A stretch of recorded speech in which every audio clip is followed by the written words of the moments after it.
Hello मेरे प्यारे बच्चों, तो कैसे हैं आप सब? स्वागत है आप सभी बच्चों का आपके अपने चैनल ऑनलाइन टॉपर्स अड्डा पर। तो प्यारे बच्चों, अभी जो हमारी क्लासेस लगातार लगातार चल रही है, वो आपके हिंदी का जो है शॉर्ट नोट्स के हम लोग लगातार करवा रहे हैं, ताकि क्या हो कि जो बच्चे बिल्कुल नहीं पढ़े हैं या जो बच्चे थोड़ा बहुत पढ़े हैं या जिन बच्चों ने पढ़ लिया, उन सभी बच्चों को बढ़िया तैयारी बढ़िया तरीके से हो सके, यानी एक-एक ऑब्जेक्टिव का बढ़िया तरीके से क्या हो सके, तैयारी हो सके, फोकस होके।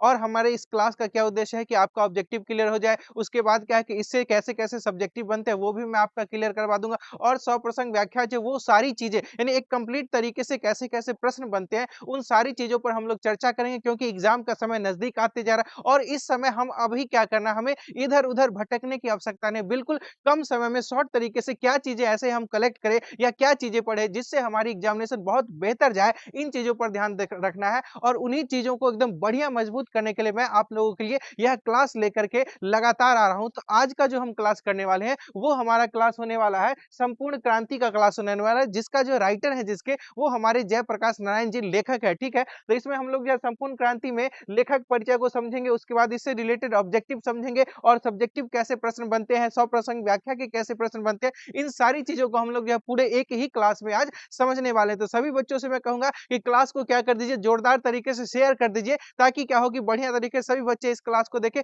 और आपके साथ आपके मित्र सभी बच्चे इस क्लास को देख करके और एग्ज़ाम को बेहतर बना सकें। तो आइए हम देखते हैं, सबसे पहले हम जो है संपूर्ण क्रांति के जो हमारे कवि हैं जयप्रकाश नारायण जी, उनके लेखक परिचय को देखेंगे। और हाँ बच्चों, ये जो चीज़ें मैंने आप लोगों के लिए कलेक्ट की है, वो लेखक परिचय के दृष्टिकोण से बहुत महत्वपूर्ण है। इससे बाहर आपको भटकने की आवश्यकता नहीं है। इसमें जितनी चीज़ें मैंने रखी है, वो एकदम बढ़िया तरीके से हर चीज़ आपको याद कर लेना है, ताकि एग्ज़ाम में लेखक परिचय से रिलेटेड एक भी प्रश्न ना छूटे, ठीक है? तो हमारे जो लेखक हैं, जय संपूर्ण क्रांति के, वो कौन है? जयप्रकाश नारायण जी है। इनका जन्म होता है 11 अक्टूबर 1902 को, ठीक है? जन्म कब होता है? 11 अक्टूबर 1902 को। निधन होता है 8 अक्टूबर 1979 को, ठीक है? याद रखना है, जन्म 11 अक्टूबर 1902 को, निधन हो जाता है 8 अक्टूबर 1979 को हो जाता है, ठीक है? जन्म स्थान जो है सिताब दियारा गाँव, ठीक है ना? जन्म स्थान क्या है? सिताब दियारा गाँव। भाषण जो है 5 जून 1974 को पटना के गांधी मैदान में देते हैं, ठीक है? तो ये हमारे देश में जो स्थिति चल रही होती है, उस स्थिति को देश की जनता को अवगत कराने के लिए वह पटना के गांधी मैदान में भाषण देते हैं। 5 जून 1974 को पटना के गांधी मैदान में क्या करते हैं? अपना भाषण देते हैं, ठीक है? अब देखिए, इनको पुकारा किन-किन नामों से जाता? तो बचपन में इन्हें बाउल कहा जाता था। ये सारे प्रश्न आपके बनते हैं। बचपन में इन्हें क्या कहा जाता? बाउल। और बड़े होने पर इन्हें जेपी कहा जाने लगा, ठीक है? जेपी के नाम से क्या हो गए? प्रसिद्ध। और अपनी जन पक्षधरता के कारण, यानी जनता की सेवा के भाव के कारण इन्हें जो है लोक नायक की भी संज्ञा दी गई है। प्रश्न भी पूछा जाता है कि लोक नायक किसे कहा जाता है? तो लोक नायक हम किसे कहते हैं? तो जयप्रकाश नारायण को कहते हैं, ठीक है? अब समझेंगे, थोड़ा-सा आगे देख लेते हैं। आगे किन-किन चीज़ों पे चर्चा की है? देखिए, माता-पिता, ठीक है? हम लोग माता-पिता को एक साथ याद रखेंगे, ताकि क्या हो कि माता का नाम याद आए, तो पिता का भी साथ-साथ आ जाए, ठीक है ना? तो हम लोग माता-पिता हो गया फूल रानी हरसु दयाल, क्या कहेंगे? फूल रानी हरसु दयाल, ठीक है ना? तो इनकी माता का नाम हो गया फूल रानी, पिता का नाम क्या हो गया? हरसु दयाल। पत्नी जो है प्रभावती देवी थी। कौन थी पत्नी? प्रभावती देवी थी। वो प्रसिद्ध गांधीवाद ब्रज किशोर के प्रसाद की पुत्री थी, ठीक है ना? तो प्रश्न आ जाएगा कि प्रभावती किनकी पुत्री थी? तो ब्रज किशोर प्रसाद की। या ये भी प्रश्न आ सकता है कि किशोर प्रसाद जो है मतलब किसको मानते थे? वो क्या थे? गांधीवादी थे। किनके विचार को मानते थे? गांधी जी के विचारों को मानते थे, ठीक है? अब इनकी कृतियों को देख लेते हैं। रिकंस्ट्रक्शन ऑफ इंडिया, ये इंडियन पॉलिटी, ये जो है इनकी महान कृति है। यही बार-बार आपकी पूछी जाती है कि रिकंस्ट्रक्शन ऑफ इंडियन पॉलिटी यानी क्या है? कि इंडियन पॉलिटी का रिकंस्ट्रक्शन करना, यानी इंडियन पॉलिटी जो है बढ़िया तरीके से नहीं चल रहा था, तो उसमें सुधार कैसे किया जाए, इस पर ये लिखते हैं, ठीक है? और कुछ कविताएँ भी वो लिखते हैं, डायरी एवं निबंध को भी प्रकाशित करते हैं। सम्मान जो है देखिए 1965 में समाज सेवा के लिए इन्हें जो है रमन मैग्सेसे पुरस्कार, जिसको शॉर्टकट में हम लोग मैग्सेसे सम्मान भी कहते हैं, ठीक है? ध्यान रखना है कब? तो 1965 में किसके लिए? तो समाज सेवा के लिए इन्हें क्या मिलता है? मैग्सेसे पुरस्कार, जिसका पूरा नाम हो गया रमन मैग्सेसे पुरस्कार। उसके बाद 1998 में मरणोपरांत उन्हें क्या दिया जाता है? भारत का सर्वोच्च सम्मान भारत रत्न से इन्हें क्या करता है? सम्मानित किया जाता है, ठीक है? कब? तो 1998 में। तो 2 पुरस्कार ध्यान रखना है। पहला आपका हो गया समाज सेवा के लिए 1965 में रमन मैग्सेसे पुरस्कार। उसके बाद मरणोपरांत भारत का सर्वोच्च सम्मान जो होता है वो कब मिलता है? 1998 में, जिसे हम क्या कहते हैं? भारत रत्न कहते हैं। ठीक है, अब आगे आइए देखते हैं। तो इस चैप्टर से रिलेटेड सारे तथ्य को देख ले, ताकि क्या हो कि यहाँ से आपके जितने भी ऑब्जेक्टिव बनते हैं वो सारे बढ़िया तरीके से बन जाए। क्या क्यों? क्योंकि ऑब्जेक्टिव जो है अभी बहुत ही इंपॉर्टेंट है और बढ़िया तरीके से हमें देखना है, ताकि क्या हो कि कम समय में ये क्लास भी हमारा पूरा कंप्लीट हो जाए, पूरा चैप्टर बढ़िया से कंप्लीट हो जाए और एक ऑब्जेक्टिव भी ना छूटे। ठीक है, तो समझेंगे। सबसे पहला देखिए, हमारे प्रकाश जी प्रारंभिक शिक्षा घर पर हुई थी। ठीक है, प्रश्न आ जाएगा कि जयप्रकाश नारायण जी की प्रारंभिक शिक्षा कहाँ हुई? घर पर हुई। और लेखक देखिए, लेखक ने बिहार विद्यापीठ से कौन सी परीक्षा दी? तो आईएससी की परीक्षा दी थी। ठीक है, तो बिहार विद्यापीठ से ये आईएससी करते हैं। ठीक, अब आगे समझिएगा। अमेरिका में कैलिफोर्निया, बर्कले, उसके बाद हो गया डिस्कशन मेडिसिन आदि संस्थाओं में जेपी ने शिक्षा ग्रहण की है। ठीक है, तो इन संस्थाओं में उन्होंने क्या की? शिक्षा ग्रहण की। यानी ये शिक्षा ग्रहण करने के लिए अमेरिका भी गए और यहाँ बहुत कष्ट से बर्तन मांज करके, होटलों में काम करके बहुत कष्ट से इन्होंने अपना अध्ययन किया। ठीक है ना, तो ये इनकी क्या है? जीवनी है, इनकी कहानी है। ठीक है, अब समझेंगे। देखिए, अमेरिका में जेपी जो है मार्क्सवाद और समाजवादी शिक्षा भी ग्रहण करती है। तो उन्होंने मार्क्सवादी विचारधारा की भी शिक्षा ग्रहण की और समाजवादी विचारधारा की भी शिक्षा ग्रहण की थी। देखिए, अपनी माँ की अस्वस्थता के कारण जब इनकी माँ अस्वस्थ हो गई, तब जेपी जो है पीएचडी नहीं कर पाए थे। ये अमेरिका में थे, तो फिर जो है माँ की अस्वस्थता के कारण क्या नहीं कर पाए? पीएचडी की पढ़ाई पूरी नहीं कर पाए। ठीक है, अब समझेंगे कि जयप्रकाश नारायण जी सन 1922 में अमेरिका गए थे। यह भी आपका प्रश्न बनता है कि जयप्रकाश नारायण जी कब अमेरिका गए थे? तो सन 1922 में अमेरिका जाते हैं शिक्षा शिक्षा ग्रहण करने के लिए। ठीक है, अब देखेंगे, लेखक मद्रास में अपनी किस मित्र के साथ रुका था? तो वह ईश्वर अय्यर। ठीक है ना, यानी जयप्रकाश नारायण जी जो है मद्रास में रुके थे अपने मित्र के साथ, जिनका क्या नाम था? ईश्वर अय्यर नाम था। क्या था? ईश्वर अय्यर। अब समझेंगे, रामधारी सिंह दिनकर जी की मृत्यु किस कारण हुई? तो दिल का दौरा पड़ने के कारण। यानी जब वो 1974 में भाषण देते हैं, तो उसमें जो है रामधारी सिंह दिनकर जी की भी चर्चा करते हैं। ठीक है, तो उनसे रिलेटेड बातें करते हैं, इसलिए यहाँ पे प्रश्न बन रहा है कि उनकी मृत्यु किस कारण से होती है? तो दिल का दौरा पड़ने के कारण होता है। ठीक है, अब आगे समझेंगे। जयप्रकाश नारायण के अनुसार देश की भविष्य किसके हाथों में है? तो नई पीढ़ी के हाथों में। ठीक है, यानी वो कहते हैं कि देश को चलाने के कार्य जो है अभी के युवा ही कर सकते हैं। ठीक है, तो इसीलिए जो हमारे देश का जो बागडोर है ना, वह किनके हाथ में है? तो नई पीढ़ी के हाथ में है। वह देश में जो मतलब अव्यवस्था, कुव्यवस्था होती है, जो खराब नीतियां होती है, उसके विरोध में वह भाषण देते हैं और कहते हैं हम सभी को, विशेषकर छात्रों को जगना होगा, तभी देश में क्या हो सकता है? सुधार हो सकता है। पूरा आह्वान करते हैं देश से। ठीक है, पटना के गांधी मैदान से। यही क्या है? उनका संपूर्ण क्रांति का नारा है। ठीक है, चलिए अब आगे देखते हैं। आगे चीज़ों को देख ले। देखिए, संपूर्ण क्रांति क्या एक भाषण है। यहाँ से भी आपका प्रश्न बनता है कि संपूर्ण क्रांति क्या है? ठीक है, तो वह क्या एक भाषण है, जो किनके द्वारा दिया जाता है? जयप्रकाश नारायण के द्वारा दिया जाता है। पटना में 5 जून 1974 को दिया गया था। और कहाँ दिया गया था? यह भी ध्यान रखना, पटना के गांधी मैदान में 5 जून 1974 को यह भाषण दिया गया था। ठीक है, अब समझेंगे। जयप्रकाश का अन्य नाम क्या था? लोकनायक। ठीक है ना, तो जन पक्षधरता के कारण इन्हें क्या कहा गया? लोकनायक के नाम से पुकारा जाता है। ठीक है, अब समझेंगे। जयप्रकाश नारायण जी के किस भाषण सुनकर अमेरिका जाने की प्रेरणा मिली? तो स्वामी सत्यदेव। ठीक है, यानी स्वामी सत्यदेव का जब भाषण हमारे जयप्रकाश नारायण जी सुनते हैं, तो उनसे प्रेरित होकर वह अमेरिका जाने के बारे में क्या करते हैं? विचार करते हैं। ठीक है, अब आइए आगे समझते हैं। जयप्रकाश नारायण को अमेरिका का दलाल भी कहा जाता है। ठीक है, जब यह अमेरिका चले गए थे ना, तो यहाँ के लोगों ने इन्हें अमेरिका का दलाल भी कहा, क्योंकि ये अमेरिका में शिक्षा ग्रहण कर रहे थे, वहाँ की बातों को बताया करते थे, इसीलिए इन्हें अमेरिकी दलाल का संज्ञा दिया गया। ठीक है ना, तो अमेरिका का दलाल किसे कहा गया? जयप्रकाश नारायण को। उसके बाद फ्री प्रेस के मालिक कौन थे? तो स्वामी, ये जो है सदानंद जी थे। कौन थे? सदानंद जी। ठीक है, इंडियन एक्सप्रेस के मालिक कौन थे? तो रामनाथ गोयकना जी। ठीक है, उसके बाद समझेंगे।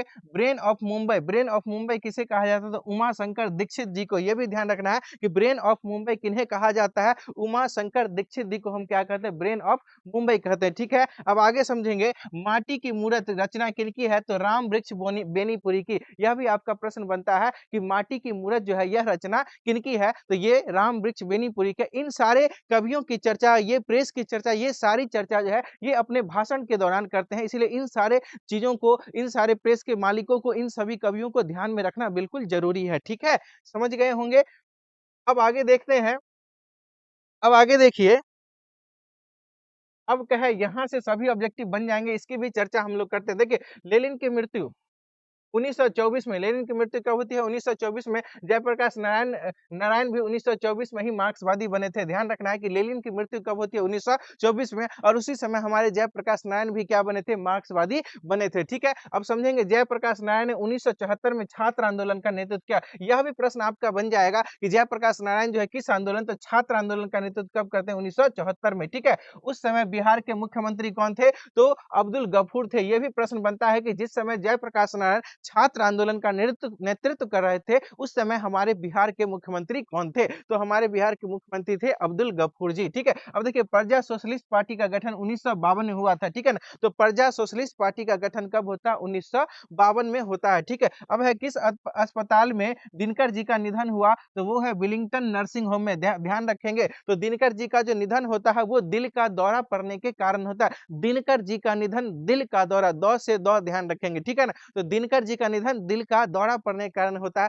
किस अस्पताल में? तो विलिंगटन नर्सिंग होम में। किसमें? विलिंगटन नर्सिंग होम में होता है। ठीक है? अब समझेंगे छात्र आंदोलन का नेतृत्व स्वीकार करते समय जयप्रकाश नारायण की स्थिति कैसी थी? ठीक है? तो उस समय वो बुढ़ापा और बीमारी से ग्रसित थे। ठीक है? उस समय उनकी स्थिति क्या थी? वह बुढ़ापा अवस्था में, या ज़्यादा युवा नहीं थे, बुढ़ापा अवस्था में चले गए थे और वह बीमारी के स्थिति में थे। ठीक है? अब आगे समझेंगे दलविहीन लोकतंत्र किसका मूल उद्देश्य है? तो मार्क्सवाद और लेनिनवाद का है। किनका है? मार्क्सवाद और लेनिनवाद कहते हैं कि जो है ना लोकतंत्र में कोई दल ही होना नहीं चाहिए, बिना दल के ही जो है ना सरकार चलनी चाहिए। इसी को हम लोग कहते हैं दल विहीन लोकतंत्र। तो यह किनका विचार है? मार्क्सवाद और लेनिनवाद का। ठीक है ना? तो यह विचार हो गया मार्क्सवाद और लेनिनवाद का। ठीक है? अब आगे आइए देखते हैं, आगे समझेंगे किसने कहा था अभी ना जाने कितने मीलों इस देश की जनता को जाना है। यह कथन किनका है? जवाहरलाल नेहरू जी का। ठीक है? ऐसे भी आपका प्रश्न बन सकता है कि अभी न जाने कितनों मील जो है ना, कितने मीलों देश की जनता को जाना है, यह उक्ति जो है, यह कथन किस पाठ से लिया गया है? ऐसे भी प्रश्न आपका बनता है। ठीक है ना? तो आप जो है संपूर्ण क्रांति लिख सकते हैं। ठीक है? समझेंगे। अब कह रहा है व्यक्ति से नहीं, हमें तो नीतियों से झगड़ा है, सिद्धांतों से झगड़ा है, कार्यों से झगड़ा है। उक्त भाषण किस समाजवादी लेखक का है? तो ये किनका है? जयप्रकाश नारायण का। ठीक है? ये यहाँ से आप समझेंगे, यहाँ से ना आपका स्वप्रसंग व्याख्या का भी प्रश्न बन जाता है। आपके पास, सभी बच्चों के पास किताब होगा, आपका जो है या दिगंत भाग 2 जो है ये किताब होगा, इसमें आप लोग देखिएगा तो यहाँ पे जो है ना लास्ट में लिखा हुआ है 4 नंबर प्रश्न जो है उसका ख लिखा हुआ है कि व्यक्ति से नहीं, हमें नीतियों से झगड़ा है, सिद्धांतों से झगड़ा है, इसकी व्याख्या करें। ठीक है? तो ऐसे जो प्रश्न है ना वो आपके कहीं न कहीं किताब से ही बने होते हैं बाबू लोग। आप सभी बच्चों को किताब का भी अध्ययन करना बहुत ज़रूरी था। ठीक है ना? तो ख़ैर अभी समय कम है तो एकदम शॉर्ट तरीके से हम देखेंगे, बढ़िया तरीके से समझेंगे कि ये भी जान लीजिए कि प्रश्न कहाँ-कहाँ से बनते हैं। आप दर्शन करेंगे तो आपका जो तैयारी है ना वो भी ज़्यादा एकदम मजबूत होगा बढ़िया तरीके से, और आपका हौसला बढ़ेगा। ठीक है? यानी उसके बाद देखिए ग्रामर के भी क्वेश्चन आपके शब्द निधि से आ जाते हैं। ये सारी चीज़ें कहीं न कहीं आपके पुस्तक से ही होती है। ठीक है ना? तो इसमें हमारा जो लिखा गया है, क्या लिखा गया है कि हमें जो है नीतियों से झगड़ा है, सिद्धांतों से झगड़ा है, कार्यों से झगड़ा है। ठीक है ना? यानी हमें किसी व्यक्ति से नहीं, वो क्या कहते हैं जानते हैं? हमारे जयप्रकाश नारायण जी कहते हैं, तो इसकी व्याख्या करेंगे तो लिखेंगे हमारा प्रस्तुत पंक्ति जो हमारे पाठ्य पुस्तक दिगंत भाग 2 के, है ना, गद्य खंड से लिया गया है, यानी गद्य खंड के संपूर्ण क्रांति से लिया गया है, जिसके लेखक कौन है? हमारे जयप्रकाश नारायण जी है। ठीक है? इस तरीके से हम लोग क्या करेंगे, इसको लिखेंगे। ठीक है? और वह इस पंक्ति के माध्यम से स्पष्ट करना चाहते हैं कि जो है ना वो कहते हैं कि हमें किसी विशेष व्यक्ति से झगड़ा नहीं है, हमें उसके सरकार चलाने के तरीके से, ठीक है ना? यानी हमें उस व्यक्ति से दिक्कत नहीं है जो सरकार है, ठीक है ना? हम उनसे हमें दिक्कत है, उनका जो सरकार चलाने का तरीका है, उनकी जो नीतियाँ हैं वो गलत है। ठीक है? इसके बारे में वो चर्चा करते हैं। उसके बाद गरीबी की बेरोज़गारी बढ़ती जा रही है, ठीक है ना? गरीब की बेरोज़गारी बढ़ती जा रही है, कहा गया है किसमें? तो संपूर्ण क्रांति में यह बात कहा गया है कि हमारे देश के जो गरीब है ना, उनकी बेरोज़गारी क्या होती है? और बढ़ती जा रही है, ठीक है? अब समझेंगे अपना देश पिछड़ा हुआ है बावजूद इसके कि हमें लोकतंत्र की स्थापना की है, कथन जो है ना किस पाठ से संबंधित है? तो जयप्रकाश नारायण का पाठ जो है संपूर्ण क्रांति से संबंधित है। क्या कह रहे हैं कि अपना देश क्या है? पिछड़ा हुआ है बावजूद इसके कि हमने लोकतंत्र की स्थापना की। यानी वह कह रहे हैं कि हमने लोकतंत्र की स्थापना तो कर ली, लेकिन फिर भी हमारा देश क्या है? पिछड़ा हुआ है। लोकतंत्र का मतलब हो गया जनता का शासन, लेकिन देश की संपूर्ण जनता विकसित नहीं हो रही है, संपूर्ण जनता को उनका अधिकार नहीं मिल रहा है, संपूर्ण जनता को रोजगार नहीं मिल रहा है। तो ये सारी चीज़ों की चर्चा हुआ है वो अपने साथ करते हैं। इसीलिए क्या कहते हैं? अपना देश पिछड़ा हुआ है इसके बावजूद कि हमने लोकतंत्र की स्थापना की है, ठीक है ना? यानी लोकतंत्र की स्थापना होने के बाद भी हमारा देश क्या है? पिछड़ा हुआ है, ठीक है? तो यह कथन किनका है? जयप्रकाश नारायण जी का है, ठीक है? तो इस तरीके से आपका जो संपूर्ण क्रांति है जयप्रकाश नारायण का वो क्या हो गया? समाप्त हो गया। तो आज जो है आपने जो क्लास पढ़ा या जो आपको हमने चीज़ें बताई वो क्लास कैसा लगा? ये सभी बच्चे कमेंट ज़रूर करिएगा, ठीक है ना? आप सभी बच्चे कमेंट करेंगे तो आपके बढ़िया-बढ़िया जब कमेंट आते हैं तो हम लोगों का हौसला और बढ़ता है और इसी तरह से लगातार हम लोग आपके साथ लगातार एग्ज़ाम तक जो है क्लास देते रहेंगे ताकि क्या होगा कि आपकी जो तैयारी है बिल्कुल कम समय में बढ़िया हो जाए, ठीक है? ये मतलब आपने देखा कि एकदम शॉर्ट तरीके से हमने पूरे चैप्टर को बढ़िया तरीके से समझ लिया और जब आप एग्ज़ाम के समय एकदम एग्ज़ाम देने जाते हैं तो आप 5 मिनट 7 मिनट में इस क्लास को फ़ास्ट करके देख लेते हैं तो आपका चैप्टर से रिलेटेड एक भी ऑब्जेक्टिव नहीं छूटेगा, ठीक है ना? तो प्यारे बच्चों आज का क्लास कैसा लगा आप सभी बच्चे कमेंट ज़रूर करिएगा, आप सभी का कमेंट रहेगा अच्छा तो लगातार इस तरह की मैं क्लासेस आपको लेकर के आता रहूँगा ताकि क्या हो आपके एग्ज़ाम की तैयारी और बढ़िया हो जाए, 4 चाँद लग जाए आपके तैयारी में, ठीक है? तो सभी बच्चे कमेंट करना ज़रूर मतलब भूलिएगा नहीं और जो है,